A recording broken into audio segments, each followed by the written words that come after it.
আসসালামু আলাইকুম বন্ধুরা, আপনারা জানেন আজ কিন্তু বাংলাদেশ বিমান বাহিনীর বিমান সেনার যে 53 এন্ট্রি নিয়োগ বিজ্ঞপ্তি সেটি কিন্তু প্রকাশিত হয়েছে, যেখানে আপনারা বাংলাদেশের সকল জেলা থেকে, আমি আবারও বলে দিচ্ছি, বাংলাদেশের সকল জেলা থেকে শুধুমাত্র পুরুষ প্রার্থীরা আবেদন করতে পারবেন যাদের বয়স 16 বছর থেকে 21 বছরের মধ্যে।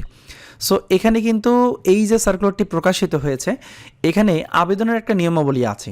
সো আবেদনের নিয়মাবলী অনেকেই অনেক ধরনের ভুল করতেছেন, সো তাদের জন্য ভুলগুলো না হয়, তো ভিডিওটা পুরোটা দেখলে আপনি এই আবেদন সংক্রান্ত বিস্তারিত জানতে পারবেন, কীভাবে আবেদনটি করতে হবে, কীভাবে টাকা জমা দিতে হবে, কোথায় কী লিখতে হবে। অনেকেই ভুল করার পরে আমাকে বলেন এই কাজটা করবেন না। আপনি যদি এই ভিডিওটা পুরোটা দেখেন তাহলে আবেদন সংক্রান্ত যে সমস্যাগুলো হয় সেগুলো ইনশাল্লাহ আপনাদের হবে না।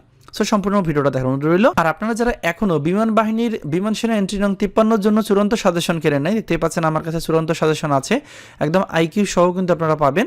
সো যারা এই সাজেশনে সংগ্রহ করতে চান, স্ক্রিনে যে নাম্বারটা দিতে পাচ্ছেন এই সেই নাম্বার। সো এই নাম্বারে আপনারা জাস্ট 100 টাকা সেন্ড মানি করে আপনার ওই নাম্বারেই কিন্তু হোয়াটসঅ্যাপ আছে, আপনারা জাস্ট হোয়াটসঅ্যাপে আমাকে নক দিলেই হবে, জাস্ট বললেই হবে যে আপনার কোন নাম্বার থেকে টাকা পাঠিয়েছেন, আমি সাথে সাথে চূড়ান্ত সাজেশন পিডিএফ ফাইলটা উত্তর সহ আপনাদের হোয়াটসঅ্যাপ নাম্বারে পাঠিয়ে দেবো। তো চলুন কথা নেবে দেখে নেওয়া যাক এই বিমান বাহিনীর বিমান সেনা যে বিজ্ঞপ্তি প্রকাশিত হয়েছে সেখানে আপনারা অনলাইনের মাধ্যমে ঘরে বসে থেকে কিভাবে আবেদনটি করবেন। সো আবেদন করার জন্য প্রথমে আপনাকে যে কোনো একটা ব্রাউজার নিয়ে অ্যাড্রেস বারে লিখতে হবে joinairforce.baf.mil.bd। প্রথমে আপনাকে এই ওয়েবসাইটে ঢুকতে হবে। এই ওয়েবসাইটে ঢোকার পর দেখবেন আপনার এরকম একটা ইন্টারফেস চলে আসবে, দেখতে পাচ্ছেন এখানে কিন্তু এরকম ইন্টারফেস আসছে। সো এখানে এসে দেখবেন এই দেখেন অ্যাপ্লাই অনলাইন একটা অপশন দেওয়া আছে, নিচে কিন্তু নোটিশ অলরেডি চলমান আছে, বিমান বাহিনী 53 এন্ট্রির বিমান সেনা সার্কুলার প্রকাশিত হয়েছে সেটা সম্বন্ধে। জাস্ট আপনারা অ্যাপ্লাই অনলাইন বাটনে ক্লিক করে দেবেন, ঠিক আছে। ক্লিক করার পর কিন্তু আপনার এরকম একটা ইন্টারফেস আসবে। এখানে এসে দেখেন অ্যাপ্লিকেশন ফর, আপনি কিসের জন্য অ্যাপ্লিকেশন করতে চান। সো এখানে এসে কিন্তু আপনি যে পদে আবেদন করতে চান, যেমন যেহেতু রিসেন্ট এয়ারম্যান বা বিমান সেনা সার্কুলার প্রকাশিত হয়েছে, এখান থেকে আপনি জাস্ট এই এয়ারম্যানটা সিলেক্ট করে দেবেন, ঠিক আছে। দেওয়ার পরে দেখেন একটা অপশন আসছে কোর্স। সো এখানে যারা আবেদন করবেন তারা কিন্তু এখান থেকে এই এয়ারম্যান এন্ট্রি 53 এটা সিলেক্ট করে দেবেন, ঠিক আছে। আর এই এয়ারম্যান এন্ট্রি 53তে আবেদন করার জন্য আপনাদের বয়সটা আমি একটু হিসাব করে বলে যাচ্ছি। আপনাদের যাদের জন্ম 3-4-2009 সাল থেকে 3-4-2004 সালের মধ্যে শুধুমাত্র তারাই কিন্তু এখানে আবেদন করতে পারবে। এখানে কিন্তু বিজ্ঞান, মানবিক, ব্যবসা শিক্ষা শাখা সবাই আবেদন করতে পারবে 3.50 পেলে, ঠিক আছে। তো এগুলোই মোটামুটি আপনাদের যে বয়সের হিসাবটা সেটি আমি অলরেডি এটা বলে দিয়েছি। আর আগামী কিন্তু 15ই সেপ্টেম্বর হচ্ছে আবেদনের শেষ সময়, আবেদন করতে কিন্তু 200 টাকা খরচ হয়, ঠিক আছে। আমরা বেসিক আলোচনাগুলো করে নিলাম। তো এবার আসি, এখানে দেখেন ব্রাঞ্চ অবলিক ট্রেড দেওয়া আছে। সো এখানে কিন্তু আপনি যে ট্রেডে আবেদন করতে চান সেই ট্রেডটা সিলেক্ট করে দিতে হবে। সচরাচর কিন্তু টেকনিক্যাল ট্রেড যেটা আছে এটাতে কিন্তু সায়েন্স হতে হবে। দেখেন এখানে কিন্তু দেওয়াই আছে টেকনিক্যাল ট্রেড এসএসসি বা সমান পরীক্ষায় বিজ্ঞান বিভাগে ন্যূনতম 3.50 পেতে হবে। তো আপনি যদি ধরেন যে মানে টেকনিক্যাল ট্রেডে আবেদন করেন সেক্ষেত্রে আপনার সায়েন্স হতে হবে। আর যদি আপনি নন টেকনিক্যাল ট্রেডে আবেদন করেন সেক্ষেত্রে কিন্তু আপনার দেখেন যে কোনো শাখা থেকে, মানে বিজ্ঞান, মানবিক, ব্যবসা শিক্ষা শাখা থেকে আপনি 3.50 বলে আবেদন করতে পারবেন। তবে মনে রাখবেন এখানে কিন্তু একটা বিষয় উল্লেখ করা আছে যেটা অনেকেই ভুল করতে পারেন, সেটা হচ্ছে দেখেন কোনো ক্রমেই এক বা ভিন্ন ট্রেডে একাধিকবার আবেদন করা যাবে না, অন্যথায় আবেদনপত্র বাতিল বলে গণ্য হবে। অনেকে আমাকে প্রশ্ন করেছেন ভাই আমি 2টা পদে আবেদন করতে পারবো কিনা। সো আপনাদের আশা করি প্রশ্ন উত্তরটা আপনারা পেয়ে গেছেন। সো এখানে এসে আমি যেহেতু নন টেকনিক্যাল ট্রেডে আবেদন করে দেখাবো, just non technical trade select করে দিয়েছি। দেন ম্যারিড স্ট্যাটাস, আপনারা জানেন যে আনম্যারিড অবশ্যই হতে হবে, বিবাহিত হওয়া যাবে না, আমি আনম্যারিড দিয়ে দিলাম। দেওয়ার পর শিক্ষাগত যোগ্যতা, এখানে যেহেতু এটা এসএসসি পাসের পোস্ট, যদি কেউ এইচএসসি পাস করে থাকেন এবং এই যে বয়সটার হিসাব দেওয়া আছে, দেখেন এই বয়সের হিসাব অনুসারে যদি আপনি এইচএসসি পাস করেও থাকেন, আপনার বয়স যদি এর মধ্যে হয়ে থাকে তাহলে কিন্তু আপনি এইচএসসি এখান থেকে সিলেক্ট করে দিতে পারবেন, ঠিক আছে।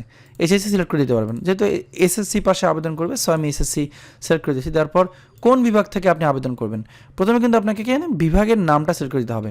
একটা বিষয় মনে রাখবেন, আপনারা শেষ দিনের অপেক্ষা করে যারা বসে থাকবেন যে লাস্টে করব, দেখবেন যে আপনি আপনার এখান থেকে বিভাগ সিলেক্ট করবেন, বিভাগ সিলেক্ট করার পর আপনার জেলার নামটা এখানে আসতেছে না।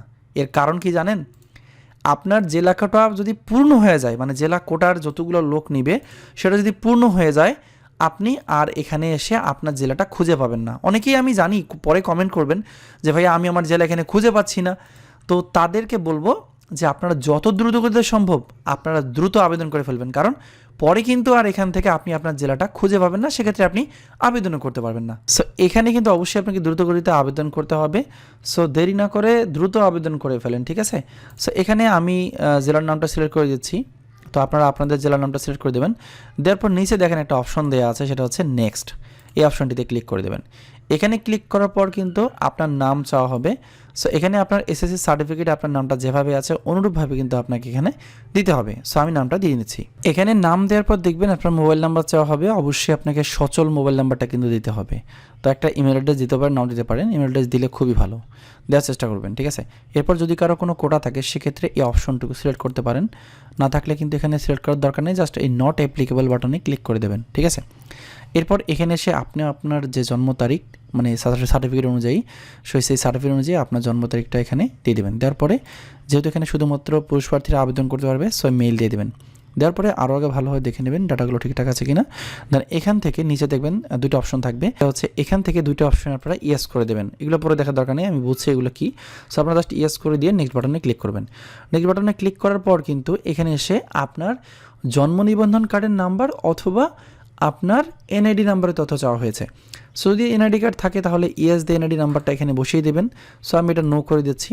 দেন বার্থ রেজিস্ট্রেশন নাম্বার, সো জন্ম নিবন্ধনের নাম্বারটা কিন্তু এখানে আপনাকে অবশ্যই দিতে হবে। সো এখানে আমি এই শিক্ষার্থী যারা আবেদন করছি তার জন্ম নিবন্ধন নাম্বারটা দিয়ে নিচ্ছি। এরপর দেখেন এখানে টাকার ফিগারটা চলে আসছে, কত টাকা জমা দিতে হবে। দেন এখানে আই এম নট রোবটে ক্লিক করতে হবে। ক্লিক করার পর দেখবেন টিকচিহ্ন চলে আসবে, যদি কোনো পিকচার আসে তাহলে একটু মেল করে দেবেন। তারপরে এই প্রসেস যে অপশনটা আছে এই অপশনটিতে ক্লিক করে দেবেন।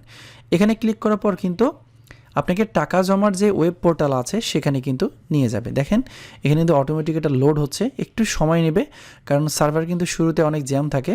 সো আপনারা একটু ধৈর্য ধারণ করে অপেক্ষা করবেন, ঠিক আছে। সো এখানে এসে দেখেন কয়েকটা অপশন আছে, দেখেন লেখা আছে বাংলাদেশ এয়ারফোর্স 200 টাকা চলে আসছে। এখানে যদি কার্ড আছে, যদি কার্ড থাকে আপনার ব্যাংকের, তার কার্ড দিয়ে আপনারা টাকাটা জমা দিতে পারবেন। সো যেহেতু আমি মোবাইল ব্যাঙ্কিংয়ের মাধ্যমে জমা দিব, সেটা বিকাশ, রকেট, নগদ, ট্যাপ বা আইপে, ইসলামিক ওয়ালেট, অনেকগুলো অপশন কিন্তু আছে, হ্যাঁ। সো আমি বিকাশ দিয়ে জমা দেবো, জাস্ট বিকাশটা সিলেক্ট করে দেবো। দেওয়ার পর পে ভ্যালিডিটি 200 এখানে ক্লিক করব। এখানে ক্লিক করার পর কিন্তু আপনার কাছে মোবাইল নাম্বার চাওয়া হবে, ঠিক আছে। সো কোনটা মোবাইল নাম্বার দিবেন, এখানে যে বিকাশ অ্যাকাউন্ট থেকে আপনি টাকাটা মানে কেটে দিতে চান বা টাকাটা জমা করতে চান সেই বিকাশ অ্যাকাউন্টের নাম্বারটা এখানে দিবেন। এখন কেউ যদি দোকানদারের কাছে আবেদন করেন সেক্ষেত্রে আবেদনকারী নাম্বার হিসেবে ওপাশে তো একটা আপনার নাম্বার ব্যবহার করছেন, ওটা তো অবশ্যই আপনার পার্সোনাল নাম্বার দিবেন। বাট দোকানদারের এখানে কিন্তু দোকানদারের যে মোবাইল নাম্বারটা আছে, দোকানদারের নাম্বার থেকে যদি কাটতে চায় টাকাটি, সো দোকানদারের নাম্বারটা এখানে দিতে হবে। বা আপনি যদি নিজেও আবেদন করেন সেক্ষেত্রে আপনি আপনার বিকাশ অ্যাকাউন্টের নাম্বারটা এখানে দিয়ে দেবেন। তো এখানে কিন্তু আমি বিকাশ অ্যাকাউন্টটা দিয়ে নিচ্ছি। সো আপনারা আপনাদের বিকাশ অ্যাকাউন্ট নাম্বারটা এখানে দিয়ে দেবেন। দেওয়ার পর নিচ থেকে কনফার্ম বাটনটিতে ক্লিক করে দেবেন। কনফার্ম বাটনে ক্লিক করার পর কিন্তু আপনার ওই বিকাশ অ্যাকাউন্টের নাম্বারে একটা ওটিপি যাবে, ঠিক আছে, বা ভেরিফিকেশন কোড যাবে। সেই ভেরিফিকেশন কোডটা কিন্তু আপনাকে এখানে নির্ভুলভাবে বসিয়ে দিতে হবে। সো আমি ভেরিফিকেশন কোডটা এখানে বসিয়ে নিচ্ছি। তো দেখেন ভেরিফিকেশন কোডটা দেওয়া হয়ে গেলে আপনাকে কনফার্ম বাটনে ক্লিক করতে হবে। ক্লিক করার পর একটা পিন নাম্বার চাওয়া হচ্ছে। কোন অ্যাকাউন্টের পিন নাম্বার জানেন, একটু আগে যে মোবাইল নাম্বারটা এখানে দেওয়া হয়েছে বিকাশ নাম্বার, সেই বিকাশ নাম্বারের পিন নাম্বারটা এখানে দিতে হবে। দেওয়ার পর কনফার্ম বাটনে ক্লিক করতে হবে। কনফার্ম বাটনে ক্লিক করার সাথে সাথে কিন্তু আপনার অ্যাকাউন্ট থেকে টাকাটা কেটে নেবে এবং সাথে সাথে আপনার এখানে রিডাইরেক্টিং হবে। হওয়ার পরে কিন্তু অটোমেটিকলি আবার যে আবেদন পোর্টাল আছে সেই আবেদন পোর্টালে নিয়ে যাবে এবং আপনাকে আপনার যে ইউজার আইডি এবং পাসওয়ার্ড দেখতে পাচ্ছেন এখানে, এই যে ইউজার আইডি এবং পাসওয়ার্ড, এই ইউজার আইডি পাসওয়ার্ড কিন্তু আপনি এখান থেকে পেয়ে যাবেন। সো এই ইউজার আইডি পাসওয়ার্ড ব্যবহার করে কিন্তু আপনাকে একটু পরে লগ ইন করে আবেদন ফর্মটি পূরণ করতে হবে। সো দেখেন এখানে লেখা আছে সাকসেস, ঠিক আছে। সো আবেদনের টাকাটি সর্বভাবে আপনার কেটে নেওয়া হয়েছে। সো আমরা এখন কম্পিউটার স্ক্রিনে দেখব এখানে এই আইডি এবং পাসওয়ার্ড ব্যবহার করে কীভাবে আবেদন ফর্মটি পূরণ করতে হয়। জাস্ট আমরা ওকে বাটনে ক্লিক করে দেবো। সো টাকা জমা করার পর যে অ্যাপ্লিক্যান্ট আইডিটা আমরা পেলাম সেই অ্যাপ্লিক্যান্ট আইডি এবং পাসওয়ার্ড দিয়ে আমরা লগ ইন করবো। তার জন্য আমাদেরকে লগ ইন অপশনে যেতে হবে। লগ ইন অপশনে ক্লিক করার পর দেখবেন আপনার এরকম ইন্টারফেস আসবে। এখানে বলা আছে অ্যাপ্লিকেশন আইডি এবং পাসওয়ার্ড। সো আপনার যে অ্যাপ্লিকেশন আইডিটা আছে আপনি এখানে দিয়ে দেবেন। আমি এই প্রার্থীর অ্যাপ্লিক্যান্ট আইডিটা দিয়ে দিলাম। দেওয়ার পর নিচে দেখবেন পাসওয়ার্ড একটা অপশন আছে। সো পাসওয়ার্ডটা নির্ভুলভাবে দিতে হবে, কারণ এই পাসওয়ার্ডটা ভুল করলে আপনি লগ ইন করতে পারবেন না। সো পাসওয়ার্ড এবং আইডি দেওয়ার পর এই লগ ইন যে অপশনটি আছে এই অপশনটিতে আপনাকে ক্লিক দিতে হবে। এখানে ক্লিক করার সাথে সাথে আপনার এরকম একটা ইন্টারফেস চলে আসবে। এখানে আসার পর দেখতে পাচ্ছেন application form for joining Bangladesh air force as airman. So এখানে প্রথমে যে বিষয়টা সেটা হচ্ছে আপনার ছবি চাওয়া হয়েছে। সো দেখেন ছবির ডাইমেনশন দেওয়া আছে 128 × 156 পিক্সেল। ছবিটি অবশ্যই 100 কিলোবাইটের মধ্যে হতে হবে। সো প্রথমে আমরা ছবিটা আপলোড করে নেব এই যে ব্রাউজ অপশনটিতে ক্লিক করে। আমরা ব্রাউজে ক্লিক করব, ব্রাউজে ক্লিক করে এই যে ছবিটা আমরা আপলোড দেবো জাস্ট এটা আমরা সিলেক্ট করে দেবো, দেওয়ার পর দেখবেন যেটা অটোমেটিকলি এখানে আপলোড হয়ে গেল। তো এখন দেখেন এখানে কিন্তু অ্যাপ্লিকেন্ট নেম দেওয়া আছে, ফুল নেম, আপনার নাম পুরো নামটা এখানে দেওয়াই থাকবে, এরপর আপনার জেন্ডার দেওয়া থাকবে, এরপর দেখেন বাবার নাম আপনাকে বসাতে হবে এবং বাবার মোবাইল নাম্বার দিতে হবে, এরপর ন্যাশনালিটি দিতে হবে, তারপর ন্যাশনাল আইডি নাম্বার দিতে হবে, তারপর অন্যান্য তথ্যগুলো কিন্তু আপনাকে পূরণ করতে হবে। সো এখন আমি বলে দিচ্ছি আপনি কোথায় কি লিখবেন, ঠিক আছে। আমি ফর্মটা প্রথমে পূরণ করে নিচ্ছি। ফর্মের এখানে কিন্তু আপনারা জানেন যে আগে থেকেই নাম উল্লেখ করা থাকবে, এরপর মেইল, এরপর বাবার নামটা আমি দিয়েছি এখানে, তার এসএসসি সার্টিফিকেটে যেভাবে তার বাবার নামটি আছে অনুরূপভাবে দিয়েছি, এরপর বাবার মোবাইল নাম্বারটা দিয়েছি, আপনি চাইলে এখানে আপনার মোবাইল নাম্বারটাও ব্যবহার করতে পারেন।